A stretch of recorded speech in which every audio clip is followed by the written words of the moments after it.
मुंबई के पास पालघर में एक संदिग्ध नाव देखी गई है।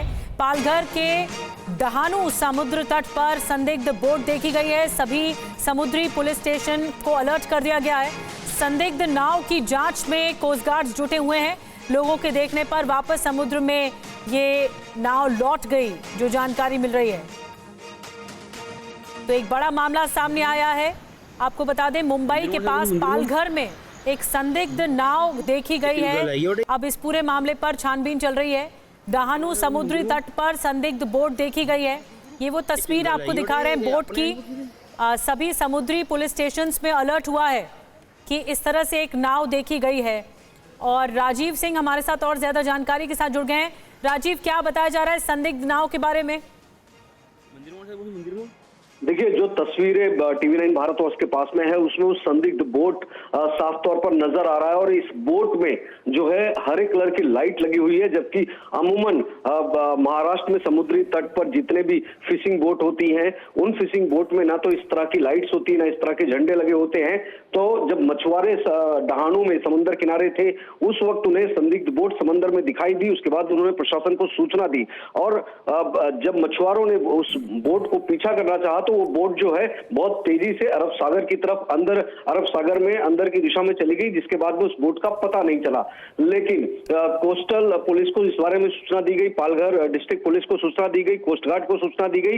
इस संदिग्ध बोट की तलाश चल रही है। हमारे पास दूसरी भी तस्वीरें हैं जो कि मछुआरे इस्तेमाल करते हैं बोट, उसमें जो फुटेज दिखाई दे रहा है उसमें उन सामान्य तौर पर जो बोट होती है उसमें एक अलग तरह का झंडा होता है। और ये जो बोट थी इसकी साइज काफी बड़ी थी, चौड़ाई काफी ज्यादा थी। ऐसे में इस बोट को एक संदिग्ध बोट के तौर पर देखा जा रहा है। इस बोट में कुछ लोग भी सवार थे, कितने लोग थे इसको लेकर सूचना नहीं है, लेकिन इस संदिग्ध बोट के दिखाई देने के बाद में इलाके में पूरी तरह से हड़कंप है।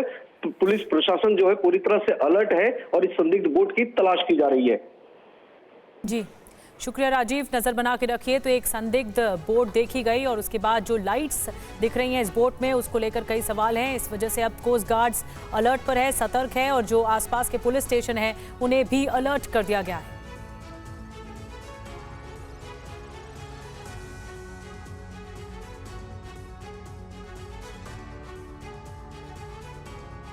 और चलिए अगली बड़ी खबर का रुख करते हैं। महाराष्ट्र को आज 56,000 करोड़ की सौगात देंगे प्रधानमंत्री मोदी। वाशिम में जगदंबा माता मंदिर का दर्शन किया है, पूजन अर्चन वहां पर किया है। पूजा अर्चना की तस्वीर भी सामने आई है।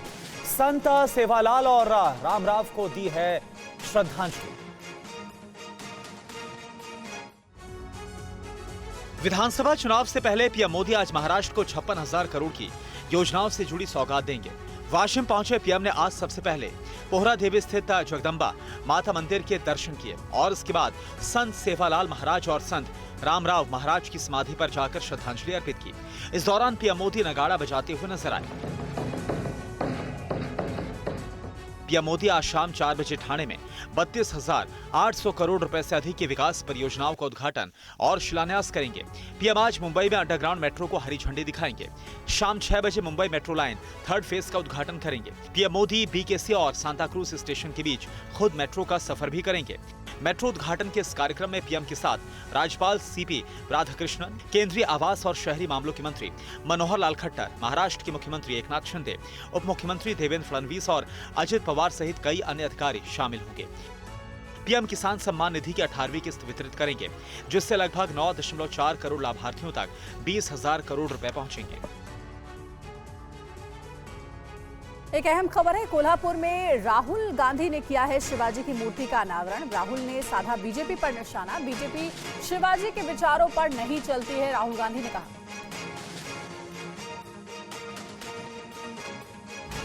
जिससे शिवाजी लड़े थे, शिवाजी महाराज लड़े थे, उसी के खिलाफ, उसी विचारधारा के साथ आज कांग्रेस पार्टी लड़ रही है। और आपने देखा, नियत दिख जाती है, नियत को छुपाया नहीं जा सकता है। उन्होंने शिवाजी महाराज की मूर्ति बनाई और कुछ ही दिन बाद वो मूर्ति टूट कर गिर गई। नियत गलत थी। मूर्ति ने उनको मैसेज दिया कि आप अगर शिवाजी महाराज की मूर्ति बनाओगे तो फिर शिवाजी महाराज की विचारधारा की रक्षा करनी ही पड़ेगी। इसीलिए वो मूर्ति गिरी है, क्योंकि उनकी विचारधारा गलत है। वो सामने जाकर हाथ जोड़ते हैं और फिर 24 घंटा शिवाजी महाराज की सोच के खिलाफ काम करते हैं। खबर हरियाणा विधानसभा चुनाव की। हरियाणा में वोटिंग के 6 घंटे पूरे। सुबह 11 बजे तक 22.70% मतदान। राज्य की सभी 90 सीटों पर मतदान जारी। तो 11 बजे तक 22% से ज्यादा मतदान हो चुका था। 90 सीटों पर मतदान जारी है। 6 घंटे पूरे हो चुके हैं मतदान के। तो हरियाणा की सभी 90 सीटों पर मतदान जारी है और जैसा कि हम आपको बता रहे हैं कि सुबह 11 बजे तक करीब 22% से ज्यादा का मतदान हुआ है। तस्वीरों के जरिए हम आपको दिखा रहे हैं हरियाणा के सीएम नायब सिंह सैनी ने आज मतदान किया। पूर्व सीएम भूपेंद्र सिंह, कांग्रेस सांसद कुमारी सैलजा ने वोटिंग की। सावित्री जिंदल, केंद्रीय मंत्री मनोहर लाल खट्टर ने वोटिंग की। अजय सिंह चौटाला, किरण चौधरी, दुष्यंत चौटाला, नवीन जिंदल, योगेश्वर दत्त, बबीता फोगाट और मनु भाकर ने मतदान किया और उसकी तस्वीरें हम आपको दिखा रहे हैं। और हरियाणा के पूर्व सीएम और कांग्रेस नेता भूपेंद्र सिंह हुड्डा का बड़ा बयान सामने आया। कांग्रेस आ रही है, बीजेपी जा रही है, ये कहना है जेजेपी और आईएनएलडी गोपाल कांडा बीजेपी की बी टीम है। भूपेंद्र सिंह हुड्डा की तरफ से कहा गया, जनता बीजेपी और उनकी बी टीमों को हरा देगी। मतदान के बाद भूपेंद्र सिंह हुड्डा ने ये बयान दिया है। पिज़्ज़ा कांग्रेस के पक्ष में लहर चल रही है। कांग्रेस आ रही है, भाजपा जा रही है। सर, खट्टर साहब का कहना है कि बीजेपी तीसरी बार आ रही है। 9.5 साल सीएम रहे वो। खट्टर साल 9.5 साल सीएम रहे। कहीं आप घूमे हो, कहीं पोस्टर में उनका फोटो दिखाई दिया? और नायब सिंह सैनी कह रहे हैं हैट्रिक है हमारी बीजेपी की। मैंने कहा ना, लोकसभा में होगी बीजेपी हाफ, विधानसभा में होगी साफ। सीएम हुड्डा ही होंगे। पार्टी फैसला करेगी। सर आखिरी सवाल sir, JJP INLD Gopal Kanda, इनकी क्या भूमिका देखते हैं आप? कुछ नहीं है, सीधा मुकाबला कांग्रेस और बीजेपी में है। वोट काट कोई वोट देने वाला नहीं है। मौजूदा शासन तंत्र से इस देश का हर नागरिक दुखी है, परेशान है और आम आदमी निगाह पसार के जब देखता है तो इसी नतीजे पर पहुंचता है कि इंडियन नेशनल लोकदल की सरकार ही अच्छी सरकार थी। इसलिए निश्चित रूप से हमारी सरकार बनाई। और वहीं हरियाणा में जारी मतदान के बीच बीजेपी नेता अनिल विज का बड़ा बयान सामने आया।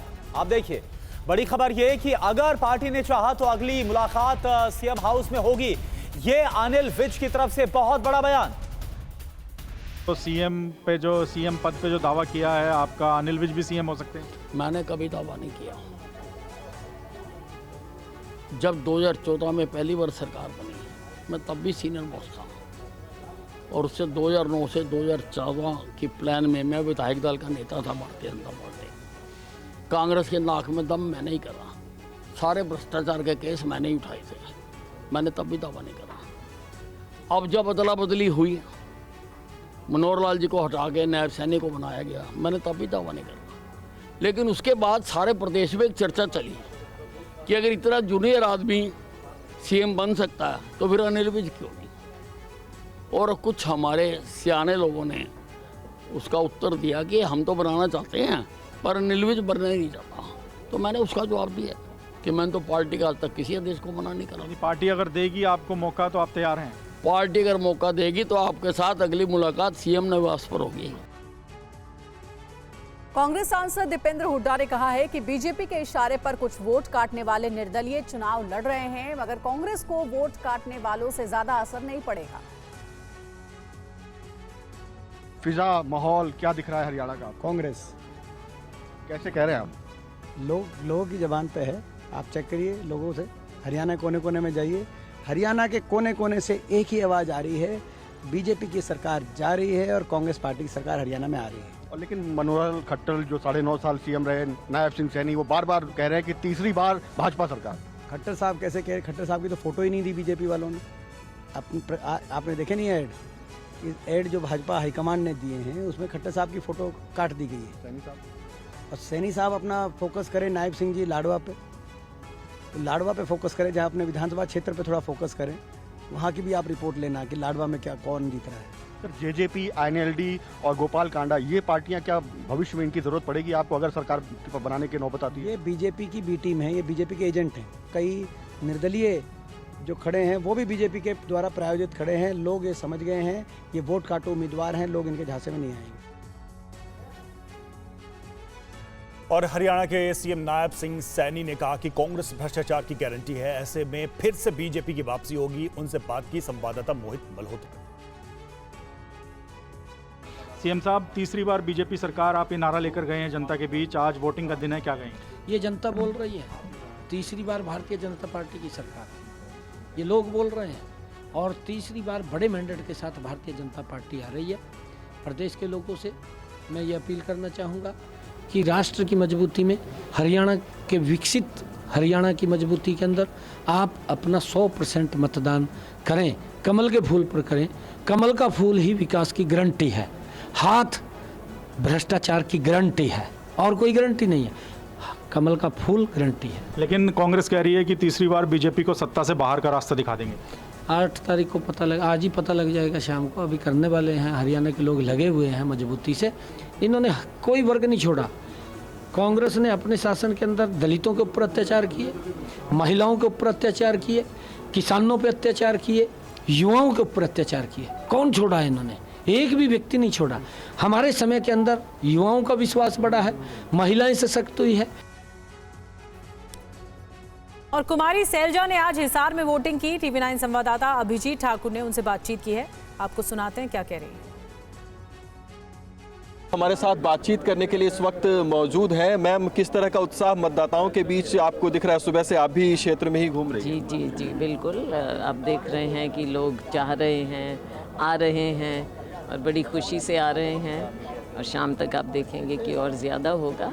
हरियाणा में हर तरफ यही आज के दिन उत्साह नज़र आ रहा है, आम नागरिक में, आम वोटर में, कि अब उन्हें बदलाव चाहिए और कांग्रेस की सरकार चाहिए। कांग्रेस मजबूत है और मैं कांग्रेस पार्टी की फुट सोल्जर हूँ, सिपाही हूँ। कांग्रेस की पूरे क्षेत्र में एक बयार है और इसके लिए आपका नाम भी सबसे ज़्यादा सामने आ रहा है कि इस बार हरियाणा में महिला मुख्यमंत्री, लोगों की इच्छा भी है, लोग भी आपस में बातचीत करते हुए देखे जा रहे हैं कांग्रेस में। देखो, ये सब बातें होती हैं, ये लेकिन फैसला हमारी हाईकमान करती है, पब्लिक इच्छा है। अगर हाईकमान आपको जिम्मेदारी देती है तो आप कितने तैयार हैं इसके लिए? ये आगे की बात है, हाईकमान का फैसला पहले आएगा। इधर हिसार विधानसभा सीट से निर्दलीय प्रत्याशी सावित्री जिंदल ने मतदान के बाद क्या कहा, आइए आपको ये भी सुनाते हैं। मुझे तो कहीं मुकाबला लग नहीं रहा है। अच्छा। प्रभु जी की कृपा लग रही है कि सारे हिसार परिवार जो है एक साथ होके अपना चुनाव लड़ रहे हैं ये लोग, तो अच्छा चल रहा है सारा। लोग कह रहे हैं कि एक तरफ निर्दलीय प्रत्याशी हैं जो कि कड़ी टक्कर दे रही हैं, जो पार्टी सिंबल से चुनाव लड़ रहे हैं उनको भी। आपको ये लगता है या आपके कॉन्फिडेंस के लिए लोग बोल रहे हैं? अब ये तो देखिए, वोट डाल रहे हैं सबको ही। 8 तारीख को जब रिजल्ट आएगा तब आपको पता चलेगा। 8 तारीख को क्या मार्जिन एक्सपेक्ट कर रही हैं सावित्री जिंदल बतौर प्रत्याशी? देखिए, अब हमारी जीत सुनिश्चित है, क्योंकि मेरे हिसार परिवार के लोग सारे ही बहुत उत्साह से लगे हुए हैं, और पहले भी इन्होंने पूरा काम भी बहुत उत्साह से किया, अभी भी अपने जोश से और पूरे उससे लगे हुए हैं, तो भगवान सब अच्छा ही करेंगे। अब एक सवाल आपसे, ओवरऑल जो हरियाणा का चुनाव रहा उस पर मैं करना चाहूँगा। इस बात की बड़ी चर्चा हो रही है कि क्षेत्र में इस बार मुख्यमंत्री का चेहरा बदलेगा, तो ये भी बात हो रही है कि कोई महिला मुख्यमंत्री होनी चाहिए। आपके इस पर क्या विचार है? देखिए, इसके अंदर तो अभी मैं कुछ नहीं कह सकती, क्योंकि जो पार्टियाँ जो चुनाव लड़ती हैं, पार्टी का फिर अपना फैसला होता है। फरीदाबाद जिले की सभी 6 सीटों पर कांटे की टक्कर है। तिगांव से कांग्रेस उम्मीदवार ने कई दावे किए हैं, तो फरीदाबाद से बीजेपी प्रत्याशी विपुल गोयल ने कहा है कि कांग्रेस की तरफ से तो सीएम का कोई चेहरा ही नहीं है। पूरी तरीके से सुनिश्चित मानते हैं, क्योंकि भारतीय जनता पार्टी के लोगों ने पिछले 10 साल में कोई काम नहीं किए। 5 साल में भाजपा के विधायक भी रहे, लेकिन कोई काम नहीं हो पाया। टूटी सड़कें रही, सीवरों की दिक्कत रही, बेरोजगारी रही, महंगाई की मार रही। इसको देखते हुए आज लोगों ने बदलाव का मन बना चुके हैं। हरियाणा में कांग्रेस की सरकार बनने जा रही है और भारी बहुमत के साथ हम लोग सरकार बनाएंगे। अगर काम किए होते तो अपना मुख्यमंत्री बदलने की नौबत क्यों आ जाती, मैं पूछना चाहता हूँ। आज नौबत ये आ चुकी है कि भारतीय जनता पार्टी के लोगों ने खट्टर साहब के फोटो तक पोस्टर हटाने का काम किया है। मैंने कहा ना, 1 महीने से जो लोगों का उत्साह और प्यार था वो आज भी यहाँ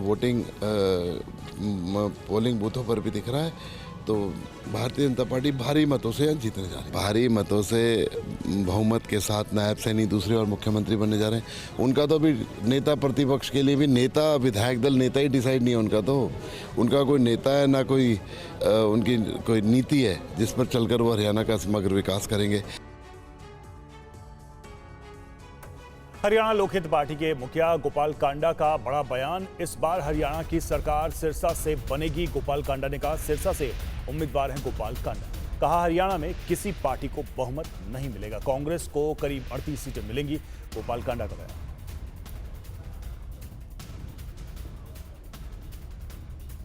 से लोकहित पार्टी के उम्मीदवार गोपाल कांडा इस वक्त हमारे साथ है। गोपाल जी, सिरसा इस बार हरियाणा चुनाव का हॉट सीट बना हुआ है, क्या माहौल है सिरसा का? क्या कुछ चुनौती है गोपाल कांडा के सामने? माहौल है, एक तरफा माहौल है। सिरसा धर्म नगरी है, यहाँ के लोग चाहते हैं कि यहाँ शांति, भाईचारा, सनातन धर्म की जय होती रहे। एक तरफा माहौल है और एक तरफा माहौल आप देख रहे हैं हर बूथ पे, हर जगह कितने उतावले हैं लोग वोट डालने के लिए। हरियाणा लोकहित पार्टी गोपाल कांडा को, अपने भाई को, सभी ने समर्थन दे रखा है। सभी शहरवासियों का समर्थन है। सभी का बहुत बहुत धन्यवाद। कह रहे हैं कि कांग्रेस के जो उम्मीदवार हैं गोकुल सेतिया, पिछली बार भी उन्होंने कड़ी टक्कर दी थी, इस बार आपको कड़ी टक्कर दे सकते हैं, क्या आपको लगता है? भाई साहब, कोई आसपास भी नहीं है कहीं, सच्चाई। क्या माहौल है इस बार हरियाणा में, क्या लग रहा है आपको जिस तरह से चुनाव की? बहुत पहले चंडीगढ़ बोला था कि हरियाणा में सरकार हम बनाएंगे, सिरसा से सरकार बनेगी, इस बात में कोई दो राय नहीं है।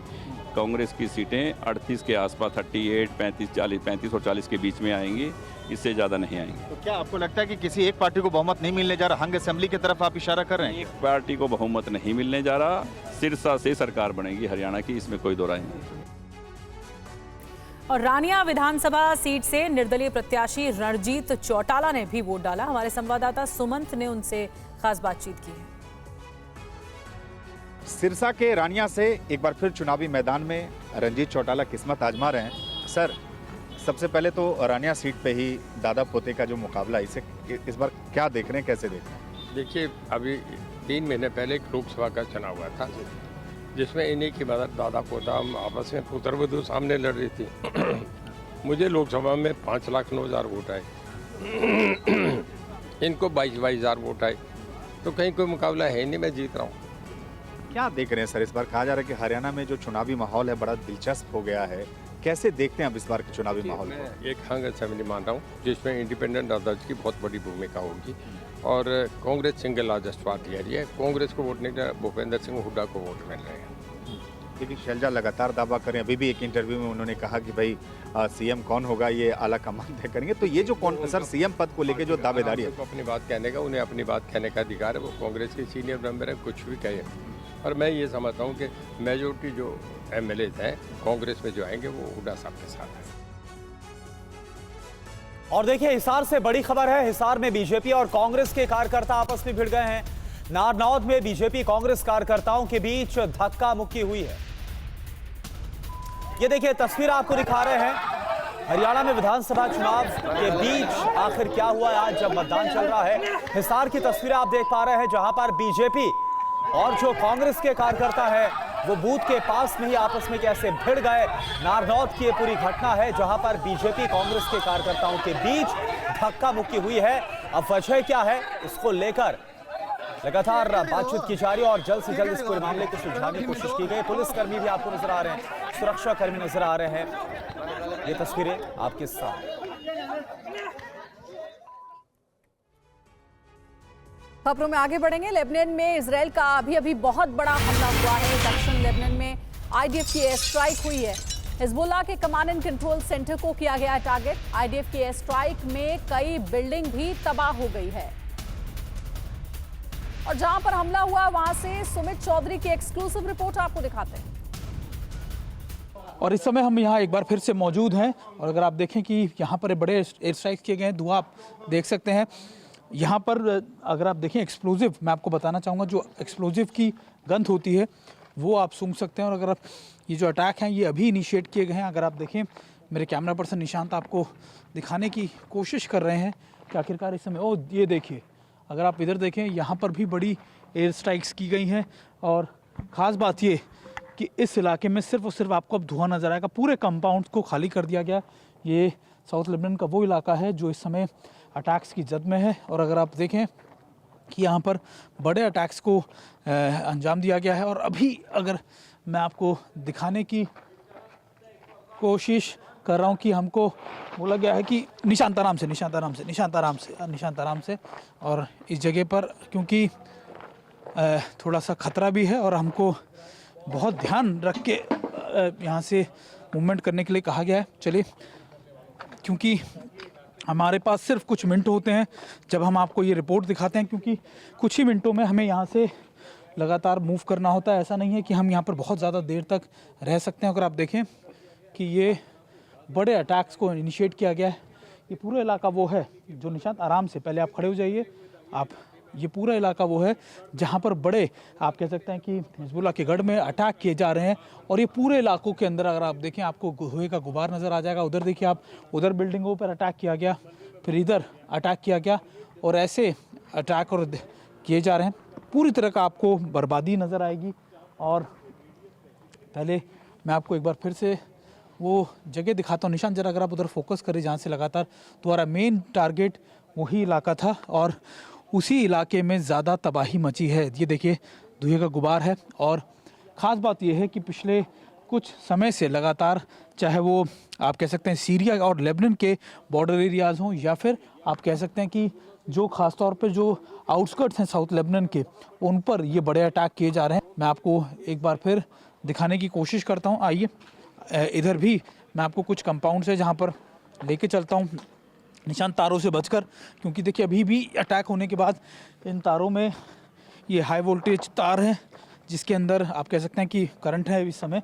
हालांकि मेरी कोशिश यही रहेगी कि मैं आपको इस जगह के चारों तरफ कंपाउंड में भी आपको नज़र आएगा, कई जगह धुआं है। यहाँ पर भी एयर स्ट्राइक्स की गई हैं। ये सारे घर खाली हैं, हज़ारों की संख्या में लोग यहाँ रहते होंगे, लेकिन अब ये घर खाली कर दिए गए। निशांत, अगर आप इधर से दिखाएं, वो देखिए उधर अगर आप देखें तो उधर भी उसी तरीके के आप देखें उन कंपाउंड्स के अंदर भी एयर स्ट्राइक्स की गई हैं और ज़्यादातर इन सारी जगहों पर इस तरीके के एयर स्ट्राइक्स हैं। चलिए निशांत, आइए हम आगे की तरफ और अपने दर्शकों को और हम ज़्यादा आगे नहीं जाएंगे, लेकिन ये ज़रूर है कि हम आपको थोड़ा बहुत जितना हमें इस इलाके में जाने की इजाज़त है हम वहाँ पर आपको दिखाने की कोशिश करते हैं। देखिए, और ये पूरी की पूरी इमारत को आप देखिए अभी एयर स्ट्राइक करके गिरा दिया गया है, बर्बाद कर दिया गया। पूरी इमारत ढह चुकी है, बर्बादी यहाँ पर है और इस तरीके की ये तबाही के मंजर आपको हर जगह नज़र आ जाएंगे। पिछले करीबन 24 से 48 घंटे में बड़ी एयर स्ट्राइक्स करीबन 200 से 300 ऐसी एयर स्ट्राइक्स बताई जाती हैं कि जहाँ पर की गई है। अभी ये इलाकों के अंदर ये आलम है कि सारी तरफ आपको इस तरीके की तबाही आपको नज़र आ जाएगी। आगे बढ़ते हैं। जैश ए मोहम्मद को हो रही फंडिंग के नेटवर्क को तोड़ने के लिए एनआईए ने बड़ी रेड की है। एजेंसी ने 4 संदिग्धों को भी पकड़ा है। देश के 5 राज्यों में देश विरोधी गतिविधियों के लिए होने वाली फंडिंग को लेकर छापेमारी की जा रही है। एनआईए इस फंडिंग के पीछे टेरर लिंक के तार खंगाल रही है। एनआईए जम्मू कश्मीर के बारामूला से लेकर महाराष्ट्र के नांदेड़ तक रेड मार रही है। 5 राज्यों में एनआईए का एक्शन देखने को मिल रहा है। जम्मू कश्मीर, महाराष्ट्र, दिल्ली, उत्तर प्रदेश और असम में छापेमारी की गई। 5 राज्यों के 22 ठिकानों पर रेड, 4 संदिग्धों से पूछताछ जारी है। आतंकी संगठन जैश ए मोहम्मद को फंडिंग का आरोप है। एनआईए ने बारामूला में इकबाल भट्ट के घर पर छापा मारा है। एनआईए और एटीएस के ज्वाइंट ऑपरेशन के दौरान महाराष्ट्र के जालना, औरंगाबाद और मालेगांव में 4 संदिग्ध से पूछताछ की गई। इनके लिंक आतंकी संगठन जैश ए मोहम्मद से बताए जा रहे हैं। एनआईए की नजर में जैश का देशव्यापी नेटवर्क है जिसे तोड़ने की कोशिश की जा रही है, जिसका जाल कश्मीर के बाहर भी फैल रहा है। एनआईए ने दिल्ली के मुस्तफाबाद में देर रात छापेमारी की, जहां कुछ संदिग्ध सामग्री भी बरामद की गई है। बताया जा रहा है कि एनआईए ने 2024 में आतंकी फंडिंग से जुड़े एक बड़े मामले में एफआईआर दर्ज की थी, जिसके आधार पर ये छापेमारी की गई। वहीं छत्तीसगढ़ में नक्सलियों के साथ मुठभेड़ में पुलिस को बड़ी कामयाबी मिली है। इस ऑपरेशन में 31 नक्सली मारे गए। मौके से भारी मात्रा में गोला बारूद और हथियार बरामद किए गए हैं। छत्तीसगढ़ के नारायणपुर और दंतेवाड़ा सीमा के पास पुलिस और नक्सलियों के बीच बड़ी मुठभेड़ हुई। डीआरजी, एसटीएफ और बस्तर फाइटर के संयुक्त ऑपरेशन में 31 नक्सली ढेर हुए। ये जो मुठभेड़ है टोटल 1 बजे से लेके शाम के 8 बजे तक चला, जिसमें अगर कुल बरामद टोटल सर्च अभियान मुठभेड़ पश्चात देखा गया तो टोटल 31 वर्दीधारी माओवादी का शव बरामद हुआ। इस ऑपरेशन को 500 से ज्यादा जवानों ने चलाया। मुठभेड़ में जवानों ने 31 नक्सलियों को मार गिराया और सभी की डेड बॉडी को बरामद किया गया है। जवान कई पहाड़ों को क्रॉस कर नदी नालों को पार कर नक्सलियों के कोर एरिया में पहुंचे थे। लथूली और नेंदूर इलाके के जवानों और नक्सलियों के बीच मुठभेड़ हुई। डीआरजी दंतेवाड़ा और नारायणपुर के साथ एसटीएफ के इस ज्वाइंट ऑपरेशन को अंजाम दिया गया। पूर्वी बस्तर डिवीजन के कंपनी नंबर 6 के कई नक्सलियों की मौजूदगी का पुख्ता इनपुट मिला था और उसके बाद डीआरडी और एसटीएफ के जवानों ने ऑपरेशन शुरू कर दिया और 31 नक्सलियों को मार गिराया गया। तो छत्तीसगढ़ में साल का सबसे बड़ा एनकाउंटर अंजाम दिया गया है। 31 नक्सलियों के खात्मे की पूरी कहानी अब आप जानिए। नक्सलियों का इनपुट मिलने के बाद ऑपरेशन शुरू किया गया। लगातार हो रही भारी बारिश के बीच 500 जवान पहाड़ नदी नाले पार करते हुए थुलथुली नेंदुर के जंगल में पहुंचे। इस बीच नक्सलियों के टॉप लीडर एक जगह से दूसरी जगह मूवमेंट कर रहे थे, लेकिन बारिश की वजह से उन्होंने अपना ठिकाना नहीं बदला। नक्सली बारिश थमने के बाद आगे बढ़ने की तैयारी कर रहे थे। जवानों को इसी वक्त बड़ा मौका मिल गया और इसके बाद दंतेवाड़ा और नारायणपुर इलाके के बॉर्डर एरिया पर जवानों ने नक्सलियों को चारों तरफ से घेर लिया और फिर गोलियों की बौछार शुरू कर दी। इस बीच नक्सली दूसरी तरफ भागने लगे, लेकिन यहां पर भी उनका सामना जवानों से ही हुआ। बताया जा रहा है कि इस एनकाउंटर में बड़े कैडर के नक्सली मारे गए हैं। छत्तीसगढ़ के मुख्यमंत्री विष्णुदेव साय ने कहा कि राज्य में माओवाद अब अपनी अंतिम सांसें गिन रहा है।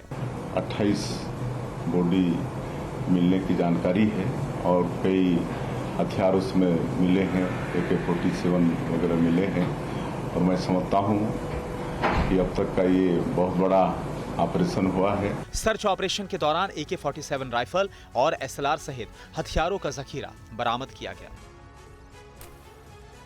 नक्सलवाद से निपटने को लेकर 7 अक्टूबर को गृह मंत्री अमित शाह ने एक बैठक बुलाई है। बैठक में कई मुद्दों पर मंथन किया जाएगा।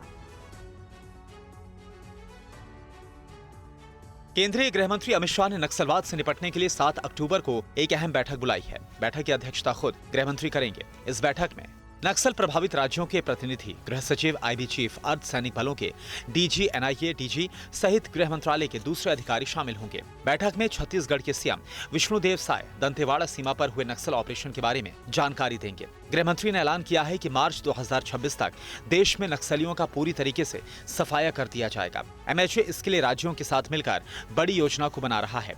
सोर्सेज के हवाले से खबर है कि जिस तरह से जम्मू कश्मीर में आतंकवाद की फंडिंग को रोका गया था, वैसे ही नक्सलियों को हो रही फंडिंग रोकने के लिए बड़ा एक्शन प्लान तैयार किया जा रहा है। गृह मंत्री ने पिछले महीने अपने छत्तीसगढ़ दौरे में नक्सल प्रभावित 7 राज्यों के अंतर्राज्यीय समन्वय समिति की बैठक की थी और इसमें नक्सल प्रभावित क्षेत्रों में नक्सल विरोधी अभियान और विकास कार्यों की समीक्षा की गई थी।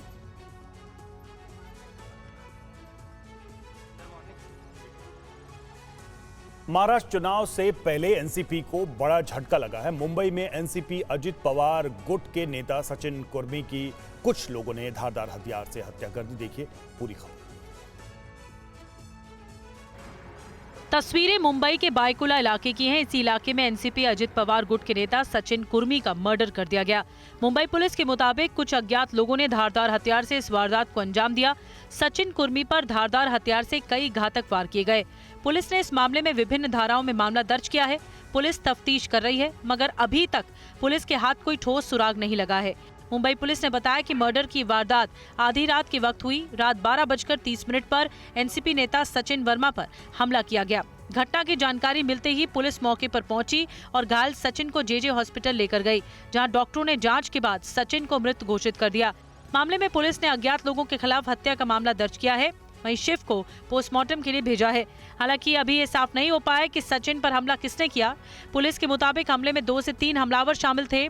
इस वारदात के बाद पूरे इलाके में कानून व्यवस्था पर सवाल उठ रहे हैं। जब सत्ताधारी दल के नेता का इस तरह मर्डर हो सकता है, तो आम लोगों की सुरक्षा का क्या भरोसा। और इस वक्त प्रधानमंत्री मोदी महाराष्ट्र में संबोधन कर रहे हैं।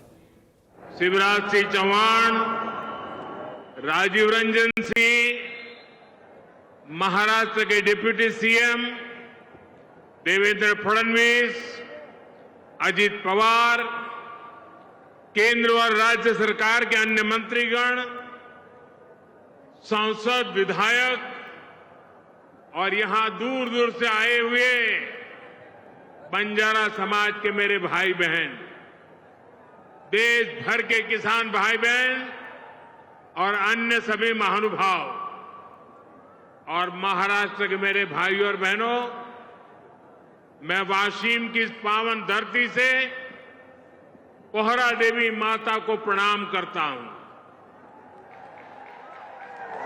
आज नवरात्र में मुझे माता जगदम्बा के मंदिर में उनका आशीर्वाद प्राप्त करने का सौभाग्य मिला है। मैंने संत सेवालाल महाराज और संत रामराव महाराज जी की समाधि पर जाकर उनका आशीर्वाद भी लिया है। मैं इस मंच से इन दोनों अपने महान संतों को शीश झुका करके नमन करता हूं। आज महान योद्धा और गोंडवाना रानी दुर्गावती जी की जन्म जयंती भी है। पिछले वर्ष देश ने उनकी 500वीं जन्म जयंती मनाई थी। मैं रानी दुर्गावती को भी नमन करता हूं। साथियों, आज हरियाणा में मतदान भी हो रहा है। मैं हरियाणा के सभी देशभक्त लोगों से अपील करूंगा कि ज्यादा से ज्यादा संख्या में वोट करें। आपका वोट हरियाणा को विकास की नई ऊंचाई पर ले जाएगा। साथियों, नवरात्रि के इस पवित्र समय में मुझे अभी पीएम किसान सम्मान निधि की 18वीं किस्त जारी करने का अवसर मिला है। देश के 9.5 करोड़ किसानों के खातों में आज 20,000 करोड़ रुपए ट्रांसफर किए गए हैं। महाराष्ट्र की डबल इंजन की सरकार तो यहां के किसानों को डबल फायदा पहुंचा रही है।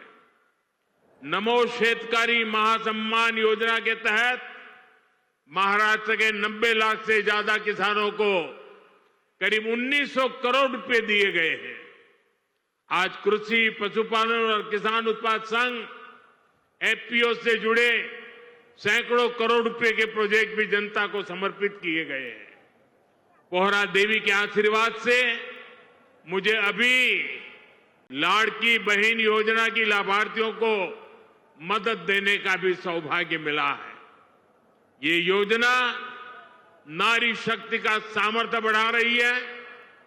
मैं महाराष्ट्र के भाई बहनों को, देश के सभी किसान भाई बहनों को हार्दिक बधाई देता हूं।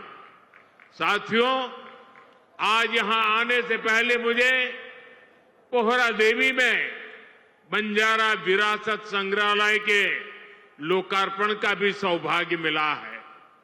देश की महान बंजारा संस्कृति, इतनी बड़ी विरासत, इतनी प्राचीन परंपरा, ये म्यूजियम देश की नई पीढ़ियों को इनसे परिचित कराएगा। और मैं आप सबसे आग्रह करता हूं, ये जो मंच पर बैठे हैं उनको भी आग्रह करता हूं कि आज जाने से पहले ये बंजारा विरासत संग्रहालय देख करके ही जाना।